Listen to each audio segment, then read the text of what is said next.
Bismillahirrahmanirrahim.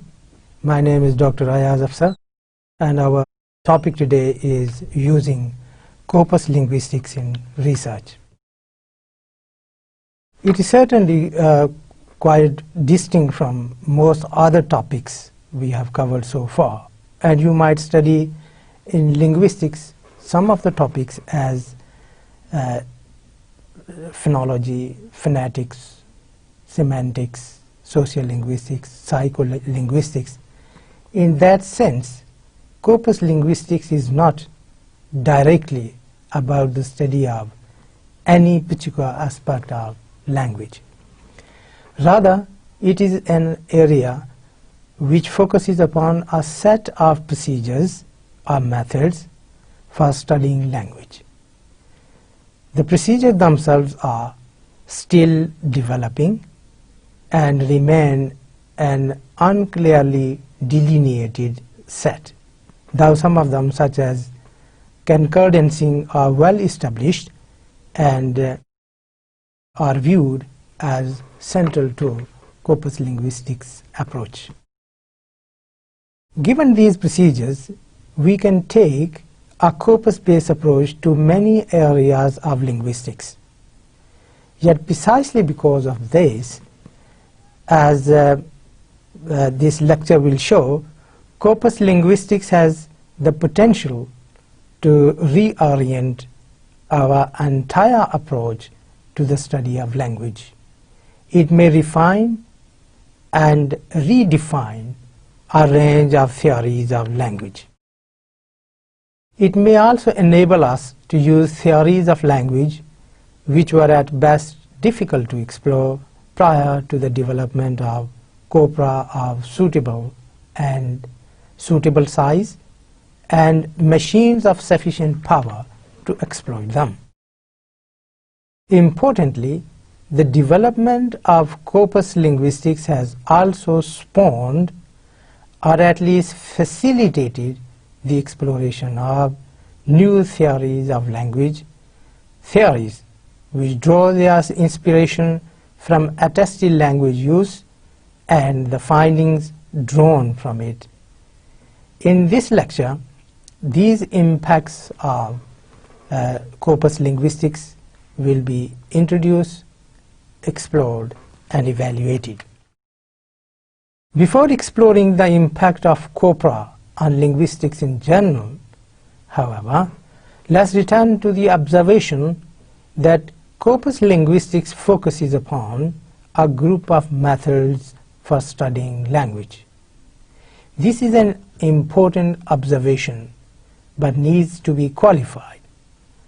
Corpus linguistics is not a monolithic, consequently agreed set of methods and procedures for the exploration of language. While some generalizations can be made that characterize much of what is corpus linguistics, it is very important to realize that corpus linguistics is a heterogeneous field. Differences exist within corpus linguistics which separate out and subcategorize varying approaches to the use of corpus data, but let's first deal with the generalizations. We could reasonably define corpus linguistics as dealing with some set of machine-readable text which is deemed an appropriate basis on which to study a specific set of research questions. The set of texts a corpus dealt with is usually of a size which defies analysis by hand and eye alone within any reasonable time frame. It is the large scale of the data used that explains the use of machine-readable text. Unless we use a computer to read, search, and manipulate the data, working with extremely large data sets is not feasible because of the time it would take a human analyst or team of analysts to search through the text. it is certainly extremely difficult to search such a large corpus by hand in a way which guarantee no error. The next generalization follows from this observation. Corpora are invariably exploited using tools which allow users to search through them rapidly and reliably. Some of these tools, namely concordances, allow users to look at words in context. Most such tools also allow the production of frequency data of some description. For example, a word frequency list, which lists all words appearing in a corpus and specifies for each word how many times it occurs in that corpus. Concordances and frequency data exemplify respectively the two forms of analysis, namely qualitative and quantitative, that are equally important to corpus linguistics.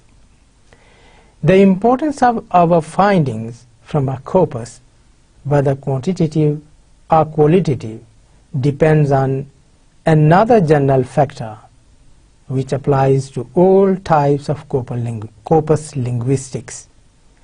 The corpus data we selected to explore a research question must be well matched to that research question. To some extent, this is self-evident. A corpus is best used to answer a research question which it is well composed to address. To give an extreme example, there would be little point in exploring the noun classification system of Swahili language by looking in a corpus of English newspaper text. This highlights a problem even with the very gross generalizations we have made so far. They are generally accurate, but we can very often find specific. Most certainly, we cannot, or can only with some caution, make general claims about the nature of a given language based on a corpus containing only one type of text or a limited number of types of text. Finally, and more subtly still, we must be aware that text within a corpus that we assume to be homogeneous may in fact exhibit differences. For example, a collection of samples from a newspaper, even the same newspaper on the same day, may exhibit entirely predictable differences from one another. The sports section of the newspaper, for example, will draw on different lexemes than the international news section. So we have been discussing the features of text within a corpus. It should be noted that the term text here denotes a file of machine-readable data. Typically in corpus linguistics, these are in fact textual in form, so that each file represents, for instance, a newspaper article or an orthographic transcription of some spoken language. However, the computer files within a corpus do not need to be textual, and there are certainly examples nowadays of files of video data being used as corpus text, as we'll discuss in the next section of the lecture. This last point highlights a problem even with the very gross generalizations we have made so far. They are generally accurate, but we can very often find specific examples that challenge them. For example, although we have said that corpus linguistics always uses machine-readable text, in fact, historically, much work was undertaken on corpora held in paper form. Also, while it is true that much research using corpus methods uses corpora of millions of words, there are other studies which appropriately use smaller specialized corpora that might conceivably have been analyzed by hand and eye. Nonetheless, despite the exceptions, the generalizations above characterize much of the work that can reasonably be described as corpus linguistics. Looking beyond these generalizations, research within the field can be divided on the basis of a number of criteria which discriminate quite sharply between types of work. The following features are those which, in our view, most typically distinguish different types of studies in corpus linguistics. They are mode of communication, corpus-based versus corpus-driven linguistics, data collection regime, the use of annotated versus unannotated corpora, total accountability versus data selection, multilingual versus monolingual corpora. Using these features, we can begin to work out a rough typology of corpus linguistics research, at least in terms of the principles underlying the use of corpora in such studies. However, in order to fully understand the typology, we clearly need to define the oppositions above in some detail. So first, mode of communication. Corpora may encode language produced in any mode. For example, there are corpora of spoken language and there are corpora of written language.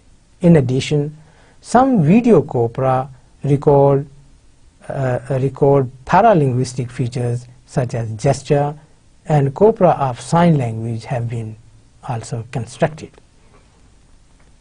Corpora representing the written form of a language usually present the smallest technical challenge to construct. Until recently, encoding and reliably representing on screen writing system other than the Roman alphabet was prone to error. But it's no more.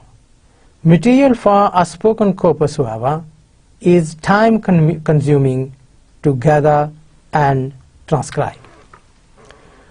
Orthographic or phonemic transcriptions of spoken materials can be compiled into a corpus of speech which is searchable by computer. These transcriptions may be linked back systematically to the original recording through a process called time alignment, so that through the computer it is possible both to easily search a spoken corpus and to hear the portion of the recording that matches a particular research result. Corpora which include gesture, either as the primary channel for language as in sign language corpora, or as a means of communication parallel to speech, are relatively new. The integration of video analysis with textual analysis is clearly crucial for the development and use of such corpora. Consequently, thinking about corpora in terms of mode of production is not just a matter of different collection and technical issues. We would argue that it is rather linguistically a very real distinction. Okay, next topic is corpus-based versus corpus-driven linguistics.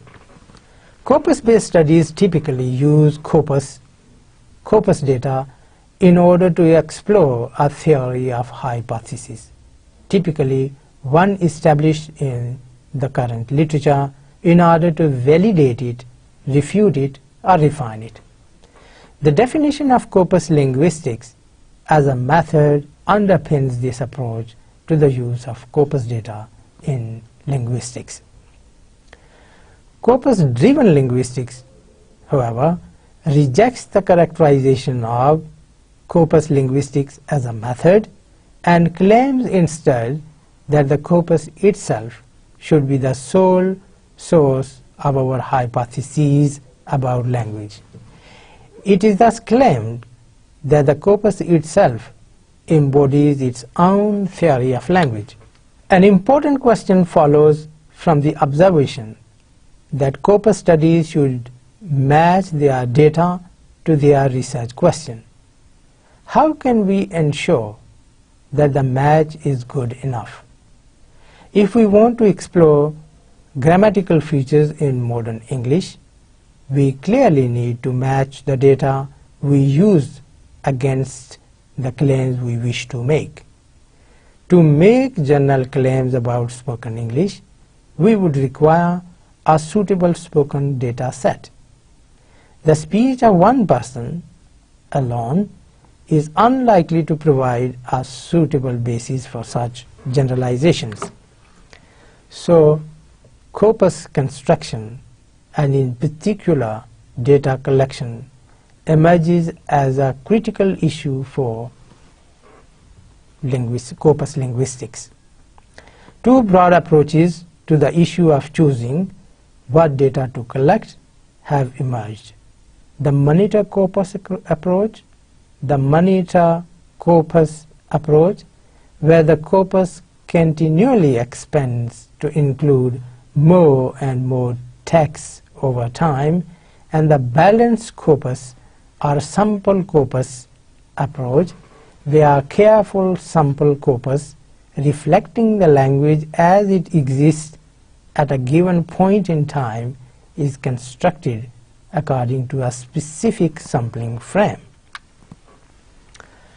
The monitor corpus approach, proposed most notably by John Sinclair, seeks to develop a data set which grows in size over time and which contains a variety of materials. The relative proportions of the different types of materials may vary over time. Monitor corpora could be said to balance any need to be precise about the composition of a corpus against sheer size.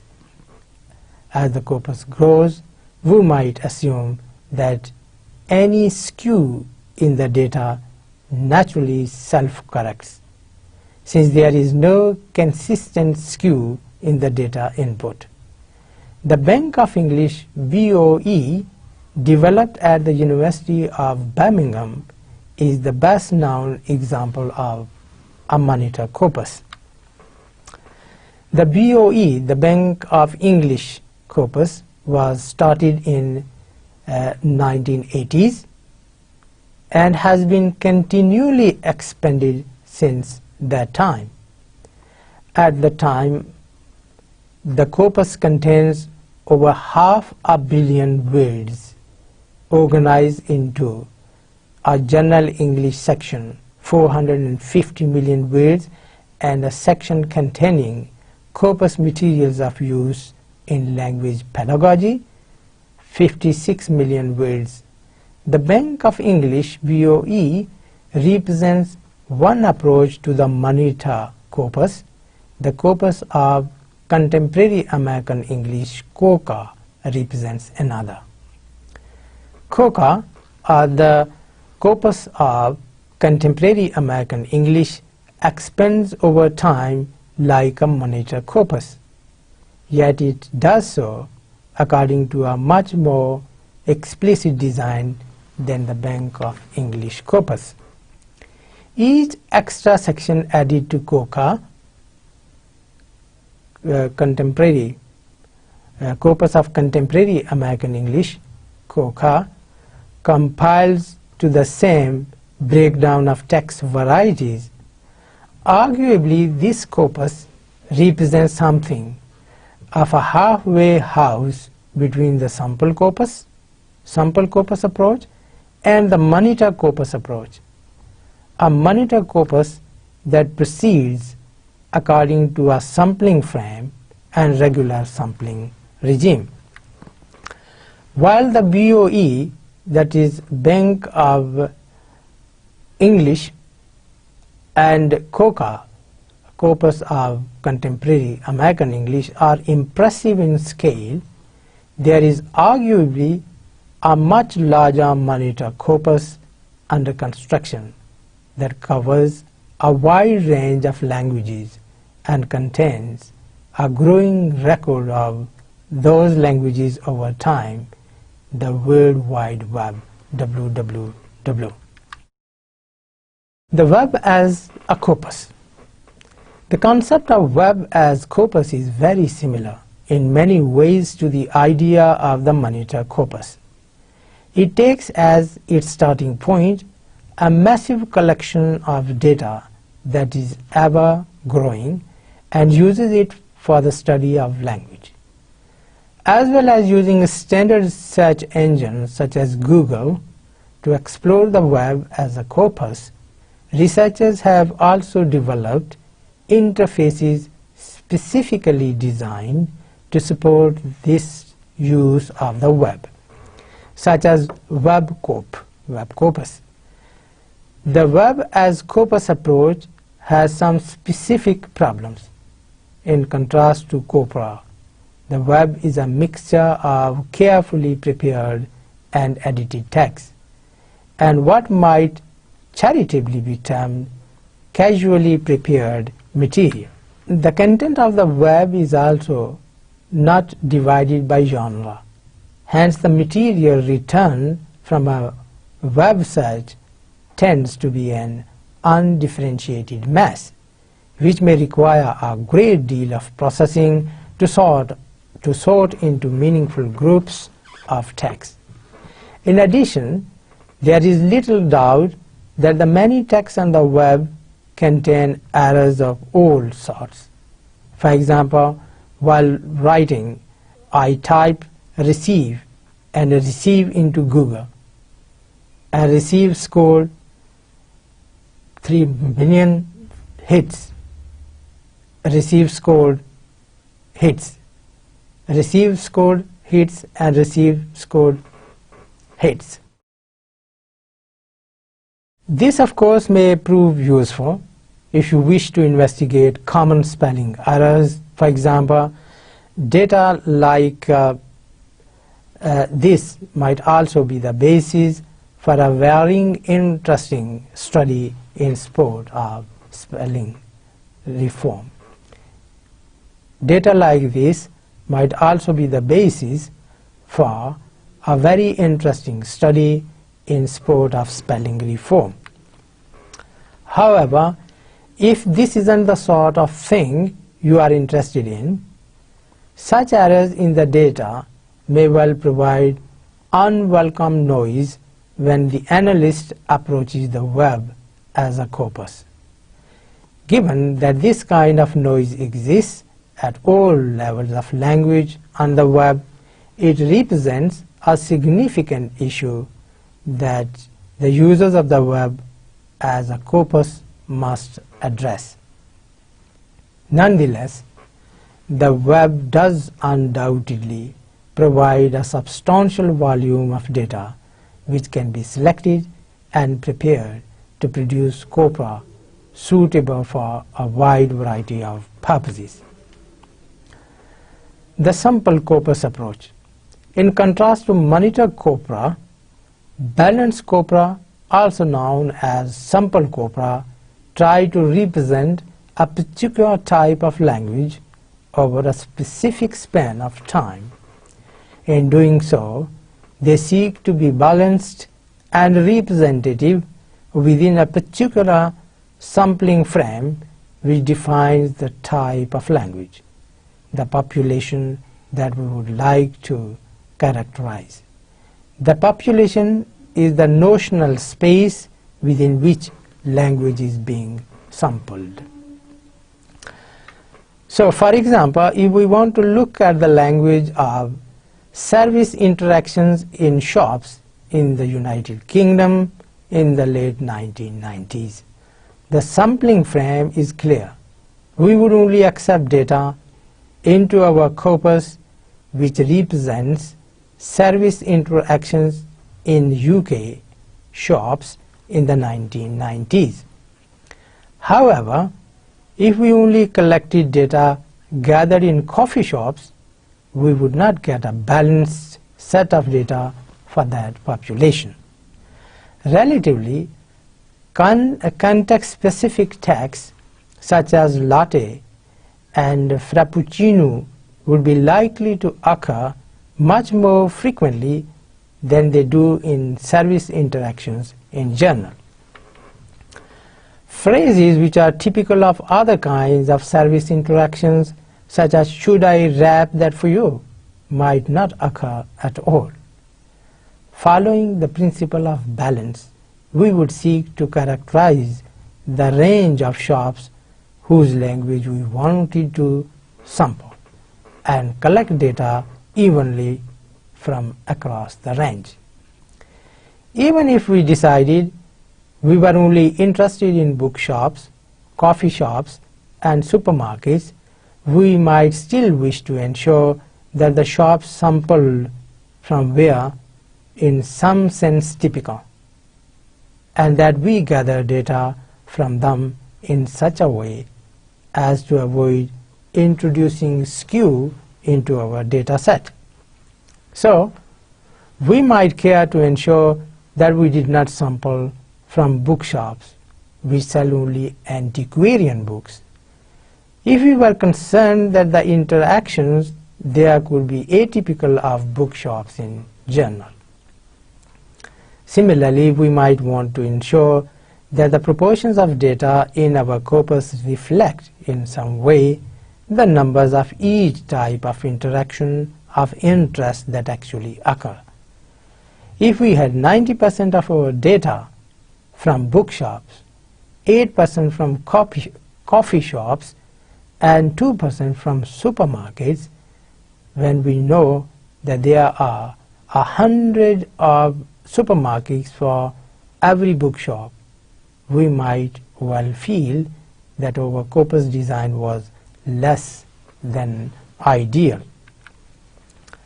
We would have to choose the locations to sample from and the relative proportions of different types of data to collect, with the aim of achieving representativeness for the data in our corpus. Of course, this simple example presents only one approach to representativeness. Corpora which seek balance and representativeness within a given sampling frame are snapshot corpora.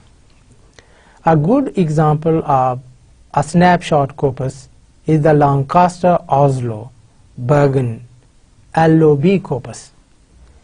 This represents a snapshot of the standard written form of modern British English in the early 1960s. In the following table, it gives the sampling frame within which the data for the LOB, and what I said LOB is the Lancaster-Oslo-Bergen corpus, was gathered. For each category, samples of data were gathered, with each sample being of roughly similar length, that is 2000 words. The samples were taken from a variety of sources within each broad sampling domain. The resulting corpus is 1 million words in size. The LOB corpus demonstrates how a snapshot corpus used in concert with corpora, constructed using the same sampling frame, can allow us to undertake a wide range of contrasts and comparisons. In LOB corpora, sampling frame was like this. There were the categories A, B, C, D, E, F, and their description, and the number of text samples in this category. In category A, there was a press reportage and there were 44 texts. In category B, again from the press editorial page, and the total number of texts including were 27. Category C, press reviews, total number of texts taken 17. Category D, religion, number of texts 17. Category E, skills, trades and hobbies, number of texts 38. Category F, popular lore, and number of texts 34.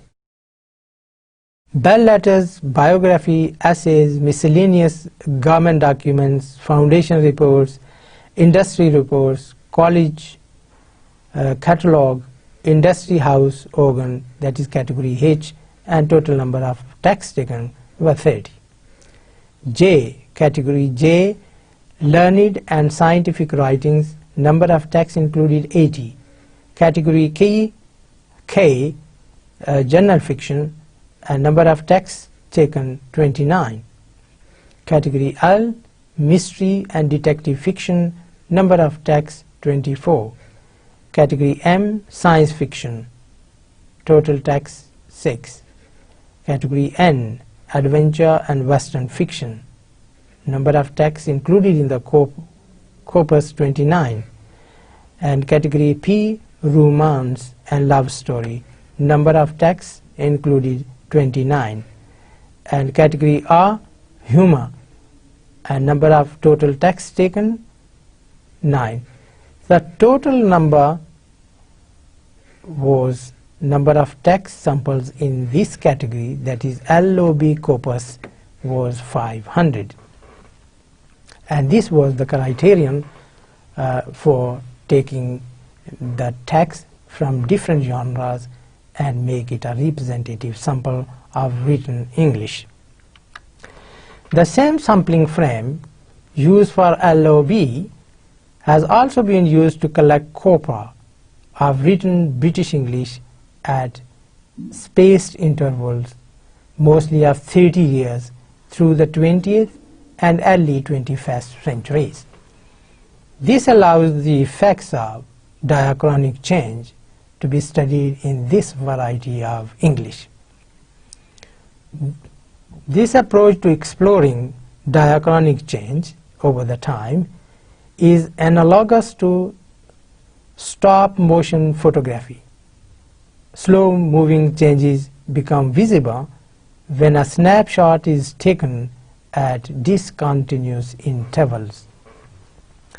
It is also possible to study diachronic change with a large monitor corpus, though different techniques may be needed in order to capture slow-moving change over time.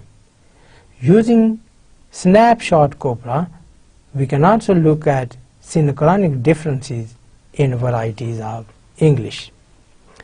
The LOB corpus sampling frame was adopted from one originally developed to construct a corpus of written American English from 1961. The Brown corpus, that is Francis and Kuchera 1964 and Kuchera and Francis 1967. So comparing LOB corpus and Brown corpus, we can investigate differences in the two language varieties while controlling for sampling and the effects of diachronic change.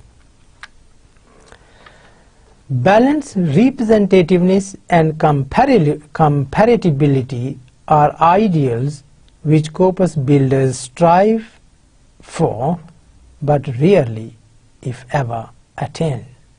In truth, the measures of balance and representatives in a corpus are matters of degree. Varadi 2001 has been critical of the failure of corpus linguists to fully define and realize a balanced and representative corpus. Even proposals such as those of Baiwa 1993 to produce empirically determined representative corpora have not actually been pursued.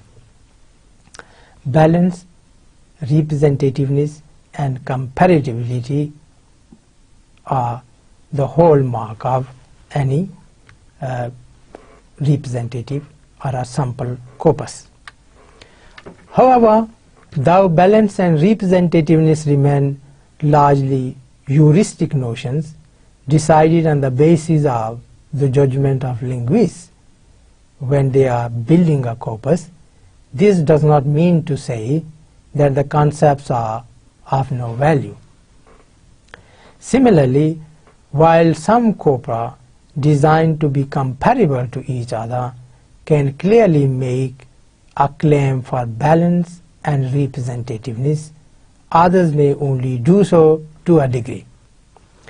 There is little doubt that as the corpus approach to language develops, the concepts of balance and representativeness will undergo further critical scrutiny. This in turn should lead to incrementally better definitions of these terms. The monitor versus snapshot corpus distinction provides us with a ready framework for categorizing corpora which make some claim to represent a particular language in general. However, it also must be noted that there are many collections of data reasonably described as corpora which do not necessarily match the description of either a monitor or a snapshot corpus comfortably. Such corpora are best described as opportunistic corpora. These corpora make no pretension to adhere to a rigorous sampling frame, nor do they aspire to deal with issues of skew by the collection of an ever larger body of data as monitor corpora may. Rather, they represent nothing more nor less than the data that it was possible to gather for a specific task. Sometimes technical restrictions prevent the collection of large volumes of data to populate some idealized sample frame. This was particularly true prior to the widespread introduction of electronic publishing and the general availability of electronic text in a range of languages on the web. Some early corpora were not built along principal lines according to the demands of a specific research question. Rather, they were constructed using whatever relevant material could be accessed in electronic form. It is likely that for languages with a written form, more and more machine-readable textual material will become available over time, allowing them to be readily studied. Consider the general division of languages into 4 broad types suggested by McHenry and Ostler 2000. Number 1, official majority languages, for example, English in the United Kingdom or in the United States, Portuguese in the Portugal.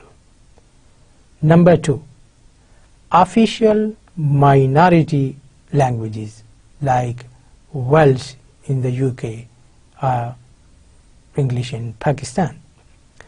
Unofficial languages, that is category number 3.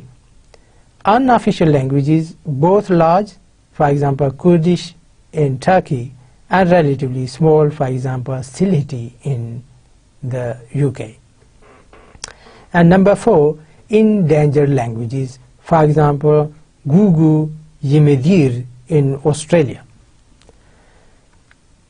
It is fair to say that types 1 and 2, and what are they? Official majority languages, number 1, and official minority languages, number 2, are better supplied with corpus data than category number 3 and 4, and 3 refers to unofficial languages and 4 endangered languages.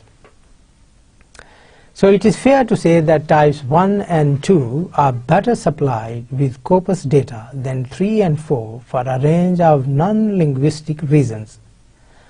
Official languages typically have governments with money associated with them.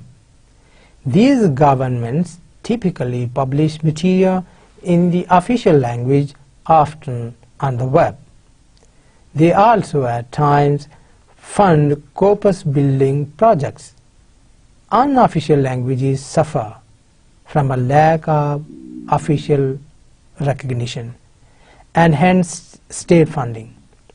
Furthermore, if the language is associated with an oppressed group, the language itself may be suppressed.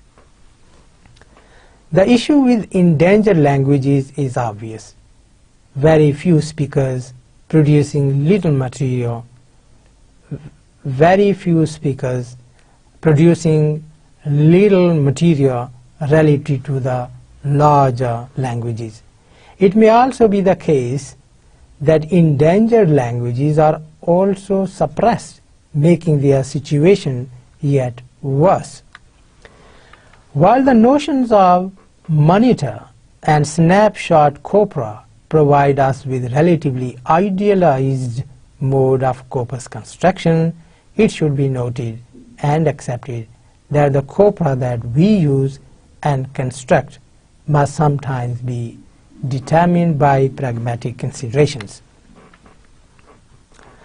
Another concept in corpus linguistics is the types of corpora, and within that type whether they are annotated or unannotated corpora.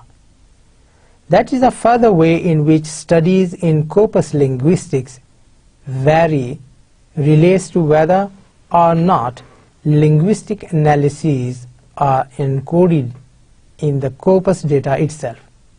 Such encoding, linguistic encoding, is called corpus annotation, and it may be achieved either by editing the data to include within it some analysis, or by having the analysis stored separately but linked into the data.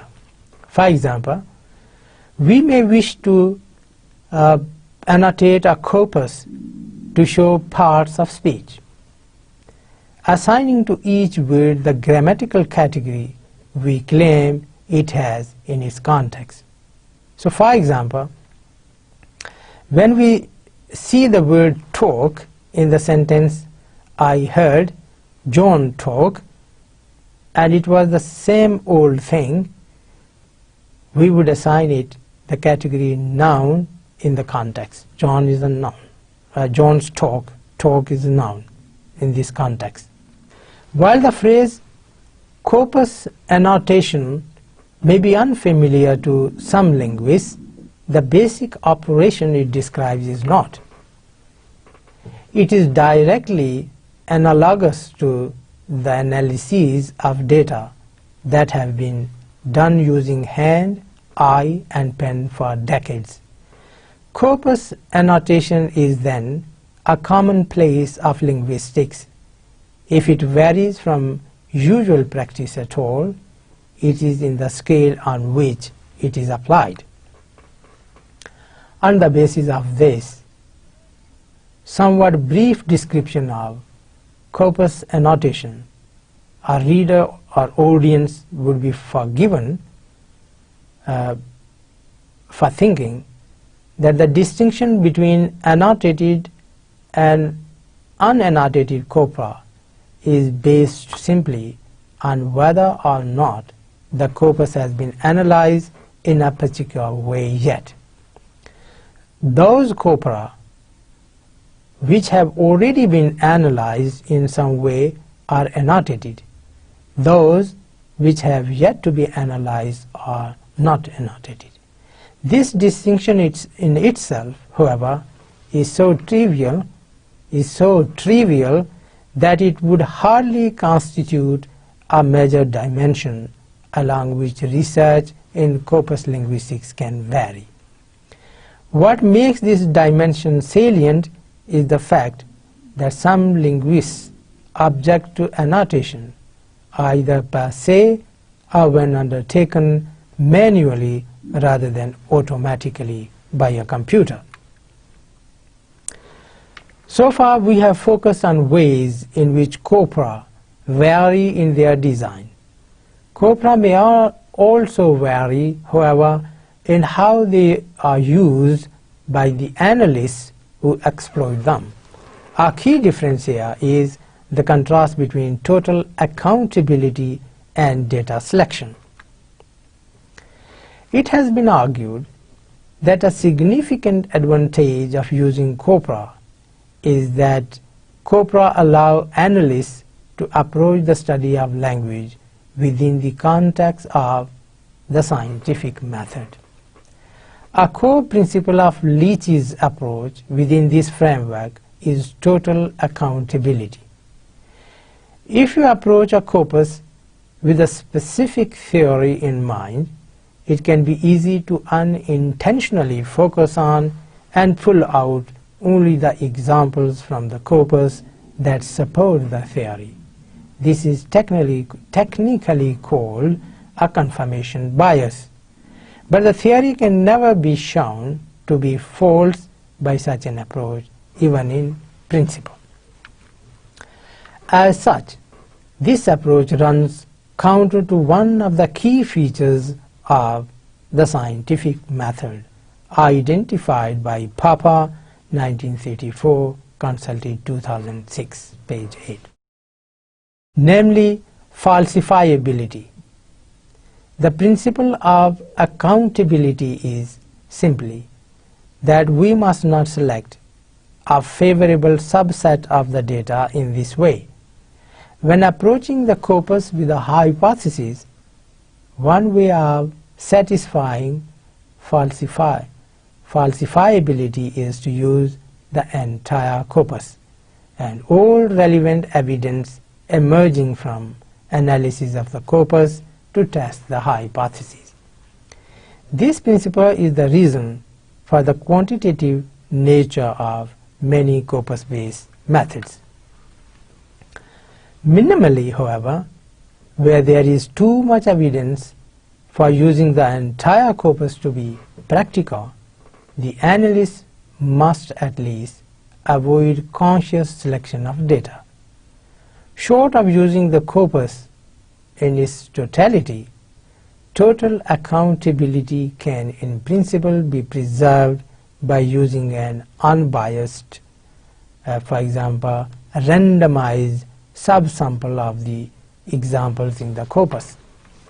If it were permissible in corpus research to filter out or ignore examples or statistics from the corpus that do not fit the hypothesis under investigation, then the corpus could support such a bewildering variety of potentially contradictory hypotheses that the use of corpus data would be fatally undermined.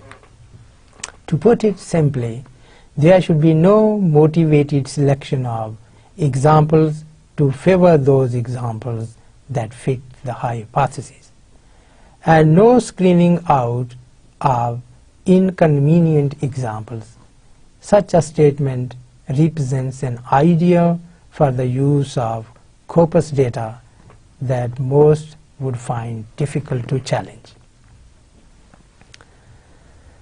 Given what has been said about total accountability, you may wonder that analysts would ever approach a corpus seeking a single example or a subset of carefully selected examples.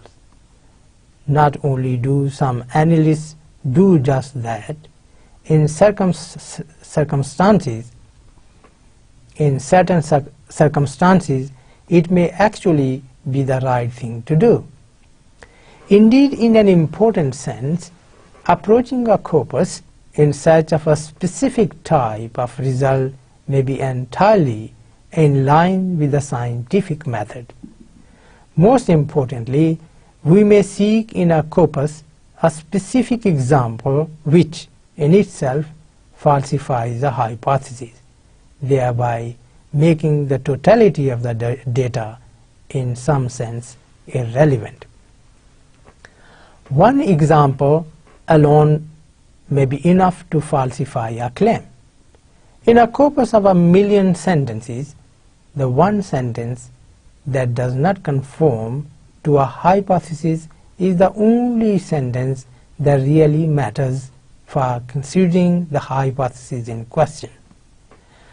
A more contentious manifestation of utilizing only selected parts of a corpus arises when researchers use the corpus simply as a bank of examples to illustrate a theory they are developing. This is sometimes called corpus-informed research. This clearly does run counter to the scientific method, insofar as there is no attempt to account for the rest of the evidence in the corpus. However, some researchers have articulated an interesting motivation for using corpora in such a fashion. The premise is not unlike that which drives corpus linguistics to validate and revalidate hypotheses, namely that the corpus is finite, but language is not. Some researchers argue that corpora, while a helpful guide or source of examples, cannot give sufficient access to language to the extent that so-called qualitative approaches to the data should be abandoned. A good example of this has emerged in critical discourse analysis, CDA. CDA has traditionally been approached by the detailed analysis of single text or small numbers of text. On the basis of that detailed analysis, general claims about the use of language in society have then been made. Over time, as evidence from the analysis of individual texts has accumulated, overarching theories of how discourses work in society have emerged, and generic claims about the structure and nature of such discourse focus, for example, on specific words or classes of words such as pronouns have been made.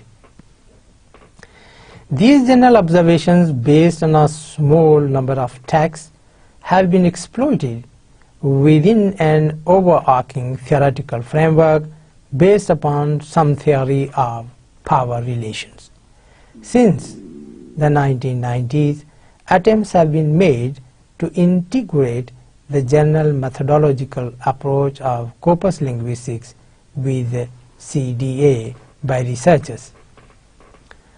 A general issue with most of these attempts at integration has been one of balance. Studies have tended either to focus mainly on either corpus linguistics or CDA at the expense of the other. Corpus-based studies may have explored discourse and its relation to power, but they have typically not been explicitly informed by CDA theory and its traditional methods, or else they have not aimed to contribute to a particular discourse-oriented theory. Similarly, CDA researchers have at times used data and techniques which are undoubtedly inspired by work in corpus linguistics, but have not sought to engage fully with the corpus approach. For example, Fairclough 2000 and Kovacs and Wodak 2003. Research which is principally CDA oriented tends to make limited or casual use of a corpus or corpus-based techniques. Sometimes the corpus is used simply as a repository of examples and no effort is made to apply the principle of total accountability that is generally accepted within corpus linguistics. Also, CDA studies making use of corpora have in general tended to avoid carrying out quantitative analyses beyond the simplest of descriptive statistics, preferring to undertake qualitative analyses using concordances. Why do some researchers in CDA only engage minimally with corpus data? An important argument presented by such researchers relates to the depth of analysis that they want using the data they have. They wish to undertake a detailed analysis of a small amount of data, taking into account not just the text itself, but also the social context in which it was produced and the social context in which it was interpreted.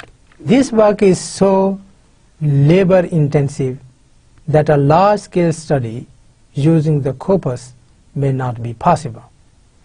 This argument has some weight. However, there is also the possibility of striking a balance where the corpus data itself is used in the framework of total accountability, but the detailed analysis is reserved for a subject of the data, once those hypotheses that are testable in practical terms on the whole corpus have been tested. Nevertheless, it is still the case that many researchers prefer to work with small amounts of data in detail rather than engage with large corpora. Another obvious way in which corpora vary relates to the number of languages represented in the corpus. Many corpora are monolingual in the sense that while they may represent a range of varieties and genres of a particular language, they are nonetheless limited to that one language. So the International Corpus of English, ICE, for example, is a large monolingual corpus. It represents one language, that is English, though it allows linguists to compare and contrast a number of international varieties of that language. Monolingualism in corpora may be a matter of degree rather than an absolute. The BNC, that is British National Corpus, for example, does contain some foreign words and speech produced by non-native English speakers. However, the appearance of such data in the BNC does not reflect its primary purpose, which is to represent modern British English. The fact that some material in a language other than English was inadvertently collected does not mean that we should regard this corpus as anything other than what it claims to be, a monolingual corpus of English. However, the BNC, that is British National Corpus, could conceivably be considered a multilingual corpus if it were brought together with a range of other corpora of comparable size, scale, and sampling frame, which happen to represent languages other than English. In order to understand this point, we need to consider the variety of multilingual corpora available. When we refer to a corpus involving more than one language as a multilingual corpus, we are using the term multilingual in a broad sense to indicate two or more languages. In a narrower sense, a multilingual corpus must involve at least 3 languages, while those involving only 2 languages are conventionally referred to as bilingual corpora.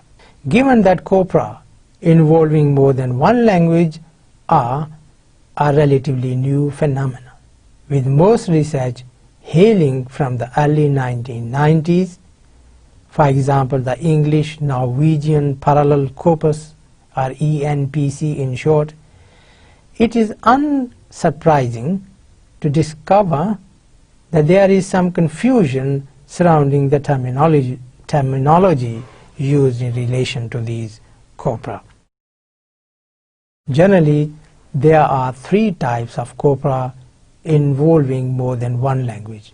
Type A, source text in one language plus translations into one or more other languages. For example, the Canadian Hansard.